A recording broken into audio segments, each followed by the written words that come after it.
میرے نبی پاک علیہ الصلاۃ والسلام نے جانور سے اس کے بچوں کو جدا کرنے سے منع فرمایا ہے۔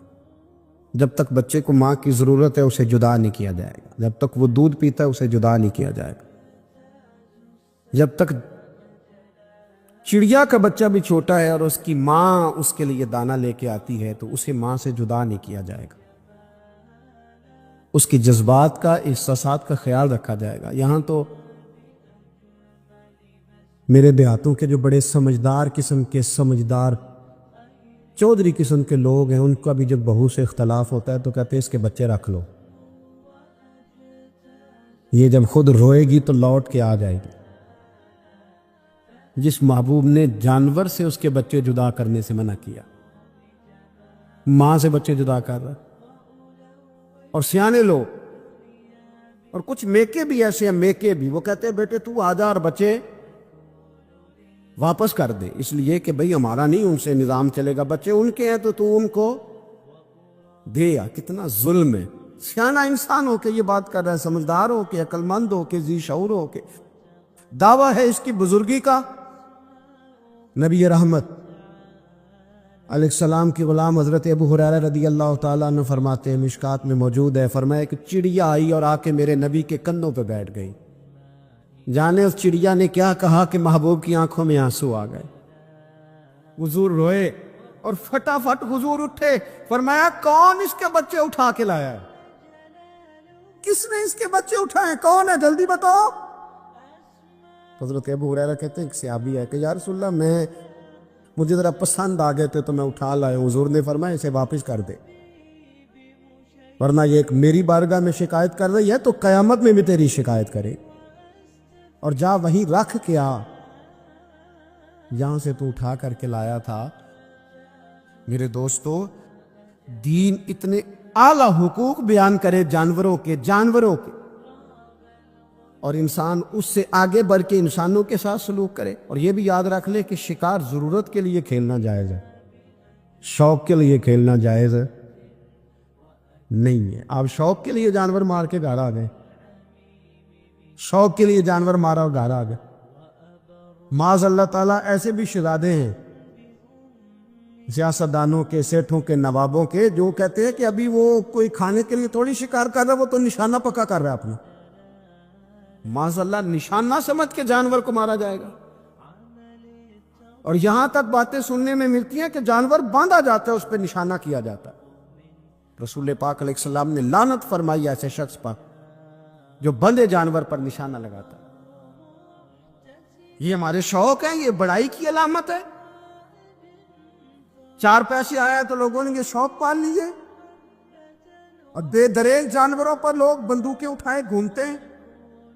حضرت محی الدین ابن عربی کہا کرتے تھے جس کو پورا ہفتہ ہو گیا نا، وہ طریقت کا مسافر بھی، جاگ رہے ہیں آپ حضرات؟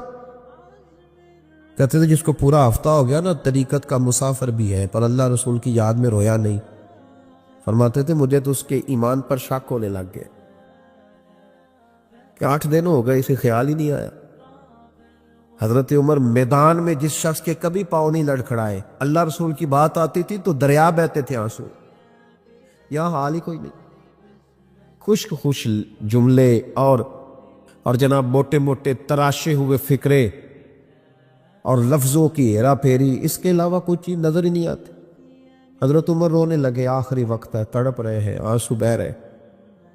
حضرت عبداللہ ابن مسعود آ گئے، انہوں نے کہا عمر تیری ہجرت بھی بڑی باکمال تھی، تیرا اسلام قبول کرنا بھی بڑا ہی باکمال تھا، حضور بھی تجھ سے ہمیشہ راضی رہے۔ عمر تو روتا کیوں ہے یار؟ بات تو یہ ہے کہ جب تو نے خلافت سنبھالی تو پھر تیرے طریقے بھی باکمال ہی تھے، اور جب تو میدان میں اترتا تو پھر بھی تیرے معاملات باکمال تھے، اور جب تو مال غنیمت بانٹتا تھا پھر بھی تو باکمال۔ یار ہر موقع پہ تو باکمال تھا تو جاتے دفعہ روتا کیوں ہے؟ ان کا استغفار دیکھو، ان کی توبہ دیکھو۔ حضرت عمر پھر رو پڑے، کہنے لگے عبداللہ لوگوں کو میری نیکیوں کا پتہ ہے، گناہوں کا تو نہیں نا پتہ۔ وہ تو میں جانتا ہوں یا میرا مالک جانتا ہے نا، نیکیاں تو سب کے سامنے، پر من عالم کے من دانم جو اندر چھپے ہوئے گناہوں کے ڈھیر ہے وہ تو میں جانتا ہوں۔ تو نے میرے کلمہ پڑھنے سے لے کر میری حکومت تک میری ساری نیکیاں گنوائی ہیں، اب دعا کر میرے لیے کہ رب میری نیکیاں اور بدیاں برابر برابر کر دے، مجھے درجہ نہیں چاہیے، بس اللہ مجھے معاف کر دے۔ درجوں کی ضرورت نہیں ہے، یہاں تو لوگ درجات لے کے بیٹھے۔ حافظ کہتا ہے کہ میں جتنے آیتیں ہوں گی اتنے میرے درجے بلند ہوں گے، پہلے درجوں والا کام تو کوئی کرنا۔ مولانا کہتے ہیں کہ نور کے ممبر پہ بیٹھوں گا، بھائی پہلے بتا نور کے ممبر کی طرف تیرا سفر بھی جاری ہے کہ نہیں؟ تاجر کہتا ہے کہ میں سخاوت کروں گا تو حضرت عثمان کے ساتھ جگہ ملے گی، پر حضرت عثمان کی سخاوت اور اپنی سخاوت کا فرق بھی دیکھ۔ مجاہد کہتا ہے کہ میں نبی پاک کے جہاد والے صحابہ کی پشت پہ رہوں گا تو پہلے اپنے کام تو دیکھ۔ اور جب ساری باتیں سمجھ میں نہ آئے تو پھر اللہ کی بارگاہ میں استغفار کر، پھر بیٹھ۔ بڑے لوگ استغفار کرتے، معافی چاہتے، اور یہ استغفار پھر اتنا کرم کرتا، اتنی آسانی کرتا، اس قدر بہتری کرتا کہ وہ مانگ تو اپنے گناہوں کی معافی رہے ہوتے تھے اور اللہ رحمتوں کے دروازے کھول دیتا تھا۔ اللہ ان پر کرم کے، ایک ہوتا ہے خوف، ایک ہوتی ہے خشیت۔ خوف والے لوگ توبہ کرتے ہیں، خشیت والے استغفار کرتے ہیں۔ ایک ہوتا ہے خوف، ایک ہوتی ہے خشیت والے استغفار کرتے۔ نبی کریم علیہ السلام نے فرمایا میں دن میں 100 مرتبہ استغفار کرتا، دن میں۔ توبہ والا کہتا ہے کہ میں بھول گیا تھا، مجھے معافی مل جائے، اور خشیت والا کہتا ہے میرا یار ناراض نہ ہو جائے، وہ استغفار ہی کرتا رہتا ہے، وہ معافی مانگ۔ حضرت رومی نے مثال دی ہے، فرماتے ایک عورت تھی تو بھیک مانگا کرتی تھی۔ ایک دن بادشاہ کے دروازے پہ بھیک مانگنے گئی تو بادشاہ کو پسند آ گئی، اس نے نکاح کر لیا۔ 20 کنیزائیں اس بی بی کے پاس تھی خدمت کرنے کے لیے، روٹی دینے کے لیے، کپڑا دینے کے لیے، لیکن وہ ہر وقت روتی رہتی تھی، ہر وقت روتی۔ ایک سمجھدار کنیز کہنے لگی کہ ملکہ اب تیرا درجہ بہت بڑا ہے، تو ہر وقت روتی رہتی ہے، معافی ہی مانگتی رہتی ہے ہر وقت، کون سی ایسی نعمت ہے جو تیرے پاس نہیں؟ تو وہ کہنے لگی اس لیے تو روتی ہوں۔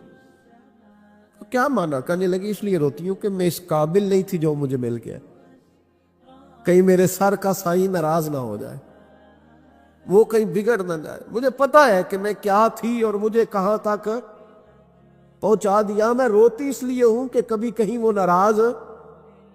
حضرت عمر اس لیے روتے تھے کہ کہیں مصطفیٰ ناراض نہ ہو جائے، حضرت ابو بکر اس لیے تڑپتے تھے کہ کہیں اللہ کا فضل روٹھ نہ جائے۔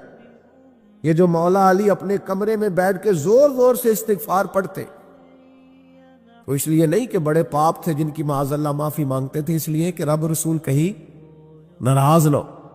خشیت تھی کہ جہاں ہم پہنچے ہوئے کہیں وہاں سے واپس۔ استغفار بندے کی اللہ سے صلح کرا دیتا ہے، بندے کی رب سے صلح ہو جاتی ہے جب استغفار۔ دیکھیں نا، بڑی سادی سی بات ہے کہ دو بھائی ناراض ہو تو بڑا کہتا ہے اس نے میری بے ادبی بڑی کی، تو چھوٹا اگر پاس آ جائے اور پیر پکڑ لے کہ چل یار معاف کر دے، تیرا بھائی نہیں۔ پتہ کیا ہوتا ہے؟ صرف معافی نہیں ملتی، ہاں صرف معافی نہیں، چھوٹے نے بے ادبی کر دی، بڑے کو تکلیف ہوئی، بات جب آگے بڑھی نا تو بڑے نے شکوہ کیا۔ جب لوگوں نے چھوٹے کو سمجھایا تو چھوٹا جب معافی مانگتا، ادھر دیکھو میری طرف، جب چھوٹا معافی مانگتا ہے نا اٹھ کے جاتا ہے اور بڑے کے پیر پکڑتا تو میرا معاف نہیں کرتا، بڑا رو بھی پڑتا ہے، بڑا رو بھی پڑتا ہے، اور وہ کہتا ہے کہ وہ میں اور تم اماں کے پاس اکٹھے بیٹھتے، ایک باپ کی موٹر سائیکل پہ اکٹھے بیٹھتے، تو تیرا اور میرا رشتہ یار تو نے یہ کیوں؟ وہ جو آنسو نکلتے ہیں نا، وہ درد ہوتا ہے، وہ کیف ہوتا ہے، وہ سوز ہوتا ہے، وہ لذت ہوتی ہے، وہ پیار ہوتا ہے۔ رب کہتا ہے تو معافی مان، انہو کان غفارا، تو معافی مانگ، میں تجھے معاف بھی کروں گا، تیرے اوپر رحمت بھی فرماؤں گا، تیرے اوپر کرم نوازی بھی کروں گا، تجھے نواز دوں گا، تجھے عطا کروں گا۔ حضرت موسیٰ کلیم اللہ علیہ السلام کا زمانہ مبارکہ تھا، قحط پڑ گیا، بارش نہیں ہوتی۔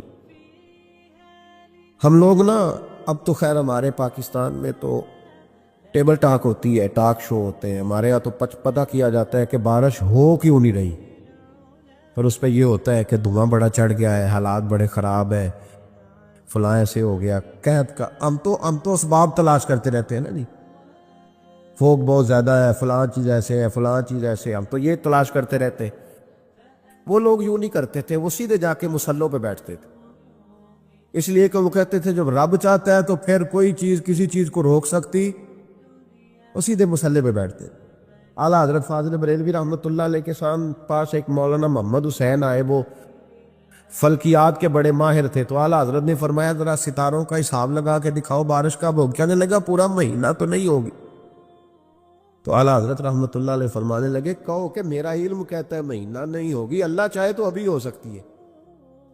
کہنے لگا جی وہ تو ٹھیک ہے پر میرا علم، وہ جیسے روز لوگوں نے پیر نیٹو حسین شاہ صاحب نہیں کھولے ہوتے کہ بارش کب آئے گی، اور اس کی طرف نہ دیکھ، مصلے پہ بیٹھ، مہربانی کر مصلے پہ بیٹھ، اللہ کی بارگاہ میں حاضر ہو، اسے معافی مانگ، اسے منا تاکہ وہ رحمت کی بارش۔ کہنے لگا جی میرا علم کہتا ہے، تو اعلیٰ حضرت فرمانے لگے پھر وہی بات، تو کہ اللہ چاہے تو بارش ابھی، لیکن یہ جو اڑ گئے ہیں نا بیچارے، یہ اڑ ہی گئے ہیں، یہ جہاں الجھ گئے ہیں وہاں یہ لوگ الجھ گئے۔ اللہ ہم